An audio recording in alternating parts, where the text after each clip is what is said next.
Hi there. I want to talk today about the difference between respect and trust. And not even as much as the difference, because I think most people understand the difference, but want to talk about how they are differently applied in different situations.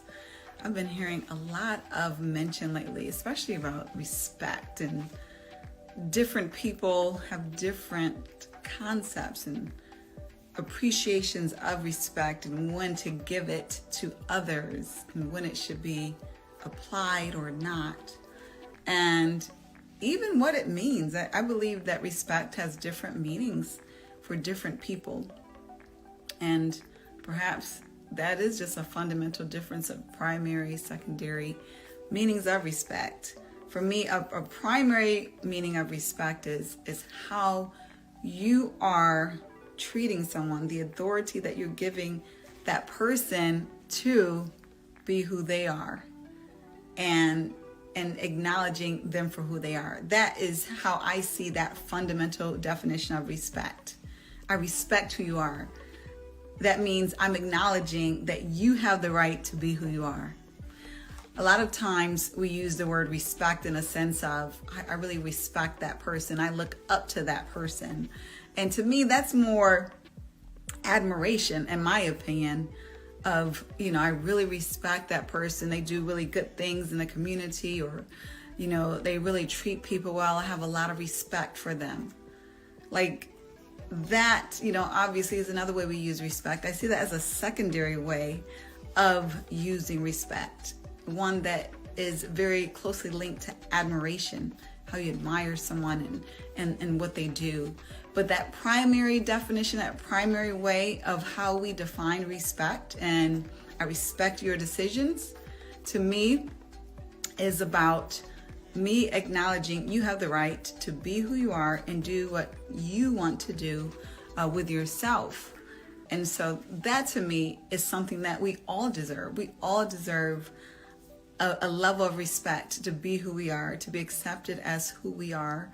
And we all deserve a level of respect to be treated equally to others. So regardless of what I decide to do with myself should not alter how you treat me as an individual.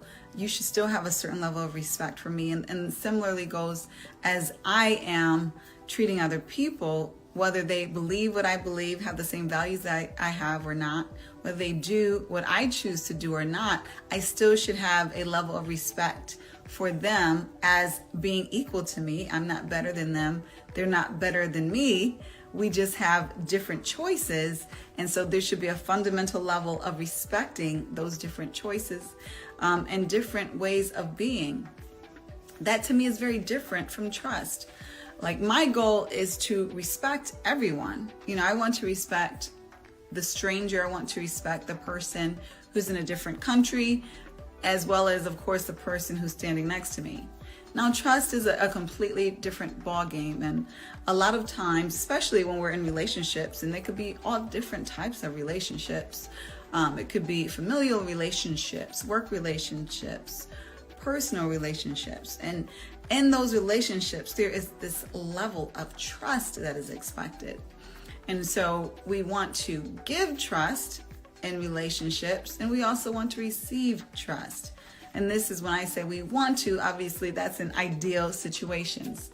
But sometimes trust isn't given, and sometimes it's not received. And if we be honest, sometimes it's not even deserved. So there's two different fundamental types of trust. And Stephen Covey actually digs deeply into this, and he references them in his model as character trust and competence trust. So the character trust is, I'm trusting that you have good intentions by me. I'm trusting you're going to do right by me, the best that you can. I'm trusting, for example, you're going to tell me the truth. I'm trusting you're not going to lie to me. I'm trusting that you're going to give me advice that you think is going to benefit me. I'm trusting that you want what is best for me. That's that character competence. I'm trusting that you're going to do what is right. The difference between character competence. Now we're going to talk, character trust. The difference between character trust and competence trust. That competence trust is now dealing with more of your abilities. Can I trust you? You said you're going to cook a great dinner. You're going to make a fabulous sweet potato souffle. Now, I might trust your character in that you're going to do your best to make a fabulous sweet potato souffle, but I might not trust your competence. I might think, well, gee, I've never seen you make sweet potato souffle. And when I've seen you make things with sweet potatoes, it didn't come out quite right. So I'm not there yet with the competence trust. And so those are the two different types of trust, that I like to use based upon the Covey's model, and that is the character trust and the competence trust. And a lot of times we're talking about character trust, when we talk about relationships that are personal. Someone might say, I can't trust you. You might say, you don't trust me. Why don't you trust me? So a lot of times we're thinking from that perspective of the character. And so that's why a lot of times we feel offended when we don't have the trust from the other person. And sometimes it has nothing to do with the character trust. We're offended because we take it in, receive it as being about our character, when it's really more about our competence. And as we know, we all have different competencies that we're strong in, and we all, quite frankly, deserve different levels of competence trust from one another, depending on the context. Because in one context, you're going to be brilliant, you're going to be a star, and in another context, you're not going to be so great. And that's just the reality, because there's no star that shines in every sky, even though that may be, contrary to what we see. But for sure, it's not that case. So when we're looking at each other from the perspective of whether or not we should receive trust in a situation, we can't always look at it based upon who we are. We also have to look at it based upon who is the person that we're dealing with. And they have to decide why they should trust you or me or whomever or not. And that's going to be based upon a lot of different factors for them, the same as they are for you, consciously or subconsciously. So first and foremost, we talked about the character trust. And so of course they're looking at whether or not they trust your character, whether or not they trust your competence, but they're also looking at whether or not they trust their experiences. So they may have had experience. So, they may have experiences that you have not been in, and that is having a significant influence on how much they're able to trust you or anyone. They might have had experiences with other people in relationships that may look like you, may talk like you, or may look nothing like you, but it just is the fact that last time they were in this situation, it didn't work out so well. And so a lot of times the trust has to do with their own experiences, whether or not they're going to render trust to you. Another factor other than experience, whether or not they're going to render trust to you, is standards, is expectations. What you think that person should deserve or that you plan to give may not be the standard that they have in mind. And so while you have the best of intentions, and they may have the best of intentions for you, your standards may be different. And so that can go into the character or the competence trust, because you might say, I'm going to do right by you. And from your perspective, doing right, what that means by your perspective, you're being honest. But that person's standard is up here, and and what you want to give is here. And so you have a disconnect. So it's not that they don't trust you as an individual to be who you are. They don't trust you to give them what they need. And so that's another component of trust. And so that's another reason why we really should not internalize someone else's distrust, because it's not about you. It's a 50-50. It's about their experiences. It's about their standards. And it's about their level of readiness to give that to you or anyone. So trust is something that has to be earned, while respect is something that everyone should receive. At least that primary definition of respect. We all should receive respect. But trust is something that we all should be required to earn by other people. And when I say earn, I use that in a very specific way. It does not mean that, well, because you have to earn my trust, that you're less than me, or, okay, you can't earn my trust until, you qualify. What it means is that earning is really more alignment. It's more alignment that your output is consistent with what I want my input to be, from a standard perspective, from a relationship perspective, understanding and agreement. And then, from, quite frankly, do I trust the character and the competence? But it's not just that.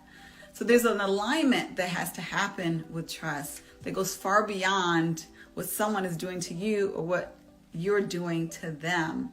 It's about it's about an alignment that is unseen, an agreement of standards, an agreement of timing. It's about experiences, past experiences. So next time you feel like someone's not trusting you, don't take it personally. Don't take it personally. It means that either it's not the right timing, it's not the right alignment and standards of expectations. It's the wrong receiver. Sometimes it's the wrong receiver. Sometimes you're just not going to have that opportunity to serve that person or whatever the situation is, to interact with them on that level, because they're not giving you the trust. And that's just a reality. The trust is not meant for every relationship. Just as God says to guard your heart. That's specifically saying we all have the right. We all have the right to reserve trust as a privilege. There's 8 billion people on earth, and it shouldn't be a situation where anyone should be offended because they're not being trusted, because there's all of these other people who can trust them and may trust them. And it's all these other people also who have the prerogative to trust or not trust. And so trust is a gift. It can be a gift if that is what you want from someone. It can be a gift to receive or to give it. But as we know, all gifts are optional. There are no required gifts. So I don't have to give you trust. I don't have to look for your trust. And you don't have to give someone trust, the same as you don't have to fight for anyone else's trust. You don't have to earn anyone else's trust. You could not care. So your effort in earning someone's trust is up to you. And that's the powerful part about it. Like this whole trust dynamic, there are two people, and maybe more, depending on the dynamic, but in a standard relationship, there are two people, and both have equal amounts of power. There's the one who decides whether or not to trust, and there's the other person who is deciding, one, whether or not to make an effort to earn trust, and two, whether or not it's worth the wait, to earn that trust. And so while both parties are powerful, neither should be offended. Neither should be offended by the decision, or someone is going to say, it's not worth the wait for me to earn this trust. This person is not worth the wait for me to earn this trust. This relationship isn't worth the wait for me to earn this trust. This trust. This relationship isn't worth the effort for me to earn this trust. And then the other person might say, you know what? This person isn't worthy of my trust.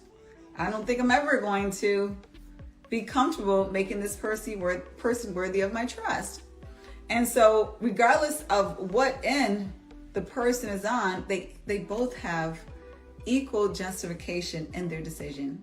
And that goes back to the respect, right? Because we're respecting both of them to make that choice. Respecting that person, if they want to spend 10 years working to earn that trust, that's their choice. Whereas if they say, I'm not going to spend another 5 minutes working to earn that person's trust in that relationship, that's also their trust, their choice. I think tongue twisted tonight. And vice versa. So that's an interesting, perspective, I think, of respect and trust and how we use them, and just looking at relationships as just really these voluntary dynamic interactions.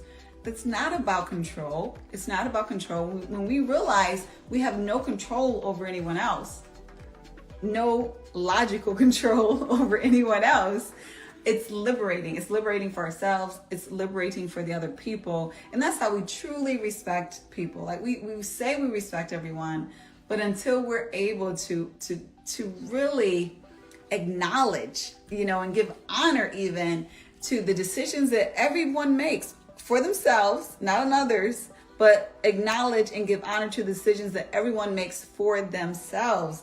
That is when we're actually respecting who and what people are.